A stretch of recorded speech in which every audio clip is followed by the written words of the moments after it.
Hello friends, welcome back to my YouTube channel. आज की इस वीडियो में हम कर रहे हैं असिस्टेंट सिक्योरिटी ऑफिसर का जो एग्ज़ाम हुआ था 1 मार्च 2026 को, उसका हिंदी पार्ट 1 हम कर चुके हैं। मतलब 20 क्वेश्चन हम पहले कर चुके हैं, अब आगे के 20 क्वेश्चन कर रहे हैं।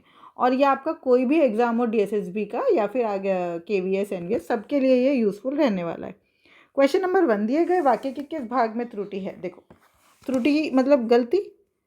इस समय स्कूल में रोशनी नहीं है। रोशनी कुछ नहीं होता, रोशनी क्या होता है, रोशनी। तो इसका मतलब रोशनी में त्रुटि है। क्वेश्चन नंबर 2, निम्नलिखित वाक्य में रेखांकित शब्द का पर्यायवाची क्या होगा। पर्यायवाची पता है ना, मतलब सेम मीनिंग। उज्जैन में चंद्रमौली का मंदिर स्थित है। तो सबसे पहले हम चंद्रमौली को समझने की कोशिश करते हैं। ये दो शब्दों से मिलकर बना है, चंद्र और मौली। चंद्र का क्या मतलब होता है, चांद। चंद्र का क्या मतलब होता है, चांद। और मौली का क्या मतलब होता है, सिर पर धारण करने वाला, सिर पर धारण करने वाला। अच्छा, अब आप बताइए, चांद किसने सर पर धारण किया है, शिव जी ने। शिव जी को क्या बोलते हैं, कैलाशपति। शिव जी को क्या बोलते हैं, कैलाशपति। अब ये जो सोमगिरी है, ये मतलब शिव जी के लिए यूज़ होता है, लेकिन उतना कॉमनली यूज़ नहीं होता है। जैसे कैलाशपति तो सबको ही पता है ना। प्रभाकर क्या होता है, प्रभाकर प्रकाश देने वाला, प्रकाश देने वाला मतलब कि सूर्य। ठीक है। दिवाकर क्या होता है, दिवाकर भी सूर्य होता है। ये सूर्य के पर्यायवाची हैं, प्रभाकर और दिवाकर। ठीक है। कैलाशपति आपको पता है, जिसका निवास स्थान कैलाश पर्वत है। मतलब कि पति का मतलब होता है स्वामी। कैलाश का स्वामी कौन है, शिव जी। ठीक है। तो इसका मतलब चंद्रमौली का पर्यायवाची क्या होगा, कैलाशपति। प्रश्न नंबर 3, दिए गए वाक्य में रेखांकित शब्द का पर्यायवाची पहचाने। आज का कार्य, कार्य का क्या मतलब होता है, काम। खत्म हो गया। प्रश्न नंबर 4, किताब में से कौन सा एक वाक्य, निम्नलिखित में से कौन सा एक वाक्य वर्तनी की दृष्टि से अशुद्ध है। किताब का सारांश अपने शब्दों में लिखिए। मैंने आज तक नहीं पढ़ा सारांश क्या होता है, सारांश, समरी, है ना। तो यही हो गया आंसर। बाकी तीनों भी पढ़ लेते हैं, वो बिल्कुल ठीक है तीनों, है ना। हमसे तो अशुद्ध पूछा था ना, मतलब जिसमें गलती हो। साक्ष्य सहित विवरण प्रस्तुत किया जाए। इस कहानी संग्रह के लेखक का नाम क्या है। क्या मुकेश पागल हो गया है। ठीक है। प्रश्न नंबर 5, निम्नलिखित वाक्य में से अशुद्ध वर्तनी वाले अंश को पहचानें। कठिन परिश्रम से प्राप्त सफलता जीवन को नई दिशा दे देती है। क्या कहना चाह रहे हैं वो यहाँ पे, अशुद्ध। कठिन परिश्रम से प्राप्त सफलता, प्राप्त नहीं होता, प्राप्त होता है। क्या होता है, प्राप्त सफलता। तो यहीं पर गलती है। प्रश्न नंबर 6, दिए गए वाक्य में रेखांकित शब्द का विलोम पहचाने। वह सजग होकर अपने कार्य को करते। सजग मतलब सजग मतलब जो बहुत ध्यान से काम करता हो, है ना। सजग का क्या मतलब होता है, जो ध्यान से काम करे। तो इसका विलोम क्या होगा, प्यारा, असावधान, गोल या कठोर। असावधान। सजग का मतलब होता है सावधान, जो काम सारे सावधानी से करे। ठीक है। और तो इसका विलोम क्या होगा, असावधान। क्लियर। उसके बाद प्रश्न नंबर 7, दिए गए वाक्य में रेखांकित शब्द का पर्यायवाची पहचानें। सफलता पाने के लिए निरंतर प्रयास करना अत्यंत आवश्यक होता है। प्रयास, प्रयास का मतलब क्या होता है, कोशिश, है ना। ये तो पता ही है, प्रयास का मतलब क्या होता है, कोशिश। प्रश्न नंबर 8, निम्नलिखित वाक्य में रेखांकित शब्द का पर्यायवाची क्या होगा। भारतीय ज्ञान परंपरा की सबसे प्रमुख विशेषता मीमांसा है। मीमांसा का क्या अर्थ होता है, सबसे पहले तो हमें मीमांसा का अर्थ पता होना चाहिए। किसी विषय का गहराई से विचार विश्लेषण या तर्कपूर्ण चर्चा करना। किसी विषय का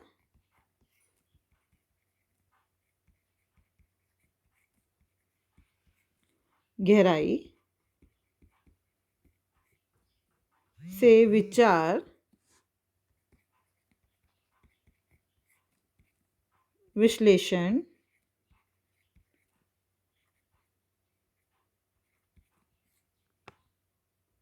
या तर्कपूर्ण चर्चा करना। ठीक है, ये होता है मीमांसा। उसके बाद यशोगान क्या होता है? यशोगान का मतलब होता है किसी की प्रशंसा करना, है ना, किसी के यश के बारे में गाना, यशोगान। तो किसी की प्रशंसा करना। ठीक है, विवेचन का क्या मतलब होता है? विवेचन का मतलब होता है विश्लेषण या विस्तार। विश्लेषण या विस्तार। ठीक है, फिर जानकार मतलब जिसके विषय में आप जानते हो। जानकार का मतलब जो किसी विषय को जानता हो, जो किसी विषय को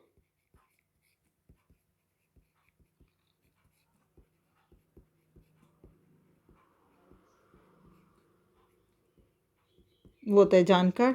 संभाषण। संभाषण का क्या मतलब होता है? बातचीत या वार्तालाप। बातचीत या वार्तालाप। ठीक है, तो इसका क्या आंसर आया? विवेचन। मीमांसा का क्या मतलब है? विवेचन, विश्लेषण या विस्तार। प्रश्न नंबर 9, निम्नलिखित वाक्य में रेखांकित शब्द का पर्याय, खूब पर्यायवाची पूछे गए हैं इसमें।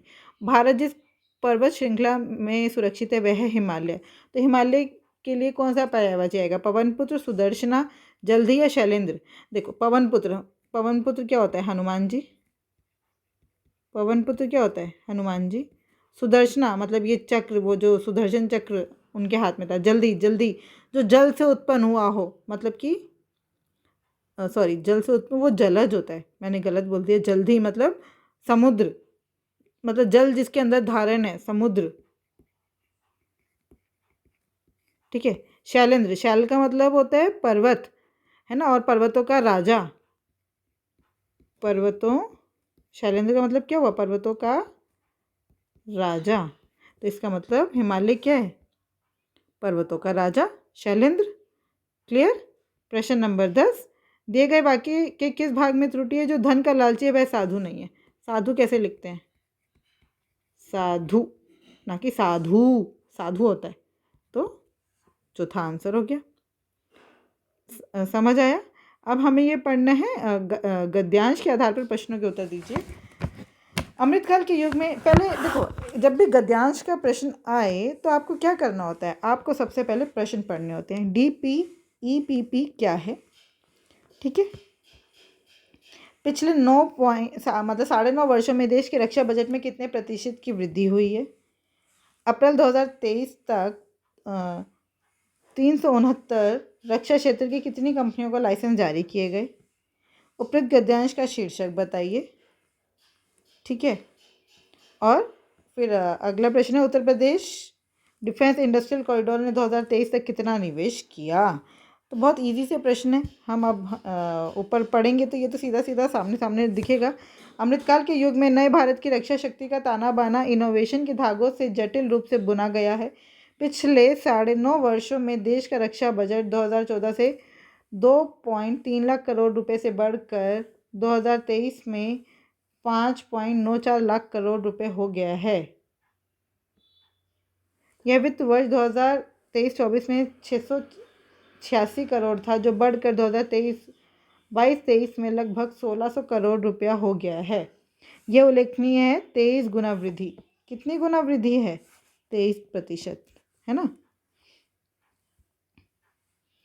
चलिए, उसके आगे क्या है? Draft defence production and export promotion. DPEP का क्या फुल फॉर्म है? Defence production and export promotion. Draft defence production and export promotion. First answer आएगा। समझ आ रहा है? बिल्कुल बहुत इजी है ये। उसके बाद उसके आगे क्या है?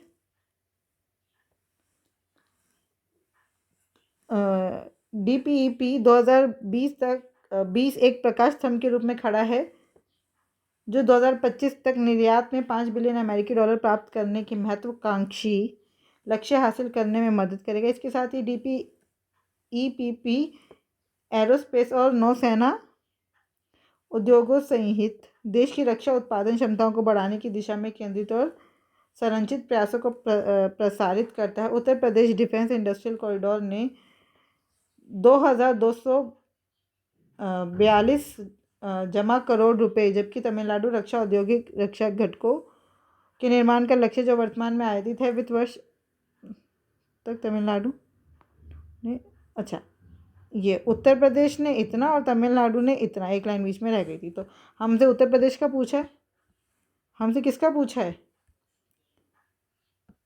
उत्तर प्रदेश का पूछा था ना, तो थर्ड आंसर है। अब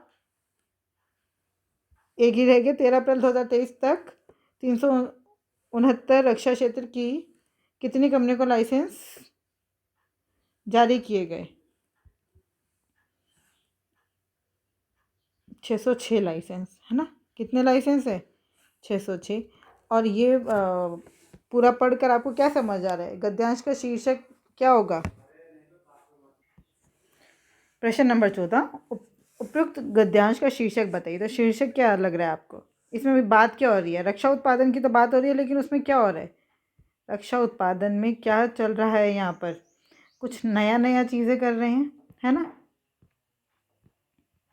और हम आपने ये देखा भी, जो वृद्धि हो रही है खर्च में, तो इसका मतलब ये क्या है?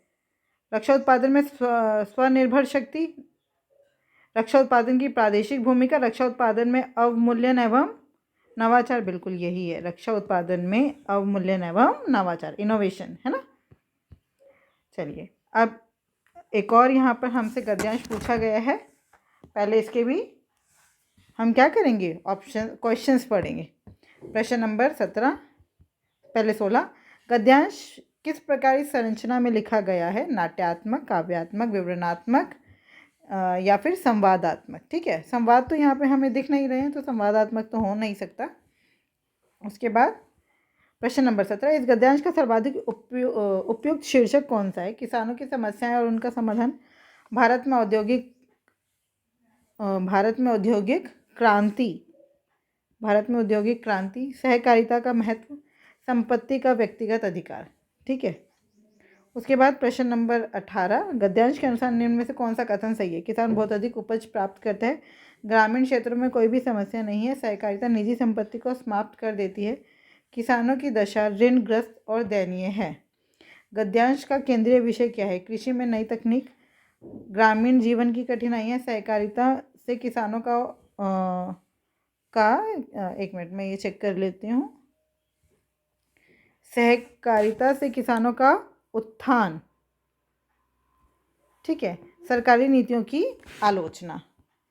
प्रश्न नंबर 20, गद्यांश में प्रयुक्त शब्द अस्थि पंजर का अर्थ क्या है? देखो, अस्थि पंजर का अर्थ आपको पता है। अस्थि क्या होता है? हड्डियाँ, तो हड्डियों का ढांचा। ये तो हमें वैसे ही पता है, इसके लिए हमें पूरा गद्यांश पढ़ने की ज़रूरत नहीं है। अब हम गद्यांश पढ़ लेते हैं। भारत जैसे निर्धन देश के लिए सहकारिता की आवश्यकता कौन स्वीकार नहीं करेगा? सहकारिता हमारे ग्रामीण क्षेत्रों के आर्थिक विकास में विशेष रूप से सहायक सिद्ध होगा। हमारा देश कृषि प्रधान है। यहाँ की 75% से भी अधिक जनता कृषि कार्य से अपनी जीविका उपार्जन करती है। कृषकों की दशा दयनीय है। उनके पास छोटे छोटे खेत है, पैसा नहीं है, बल्कि वे ऋणग्रस्त है। उनके खेतों में बहुत कम उपज होती है और वह भी प्राय लगान एवं ऋण चुकाने में समाप्त हो जाती है। बेचारों के पास खाने भर को अन्न नहीं बच पाता है। ऐसी दशा में सहकारिता ही उनकी रक्षा कर सकेगी। यह हमारे भूखे नंगे किसानों की भोजन वस्तु की समस्या हल करेगी।